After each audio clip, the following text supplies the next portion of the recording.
好多香港嘅老闆、明星而家都出嚟做緊 IP， 但唔知你有冇留意到呢？其實有兩個極端嘅。第一個極端呢，可能佢哋好專業，講佢專業領域裏邊嘅嘢，但係你要知道，冇人會對你專業裏邊嘅知識感興趣嘅，因為你只係分享專業知識呢，係好無聊。第二個呢，可能你就分享緊你平時去咗邊度行街啊，你食咗啲咩飯啊，你見過啲咩人啊，但係呢種內容對於大部分唔認識你嘅人嚟講，係同佢哋一啲關係都冇，所以大家係唔會去睇你嘅。就算你可能有好大嘅曝光，但係對於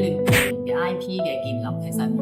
我喺呢一行做咗26年啦，咁我係一直處於喺前鋒業務拓展。Joyce 一直都陪伴住我做我嘅 partner 啦。呢20幾年裏邊，佢一直都係比較穩妥配合安排去執行嚟前鋒開拓翻嚟嘅業務啦，所以佢嘅個性呢，就係會比較穩重嘅。我哋兩個人行出嚟呢，自然就已經有咗唔同嘅 IP， 所以我希望香港嘅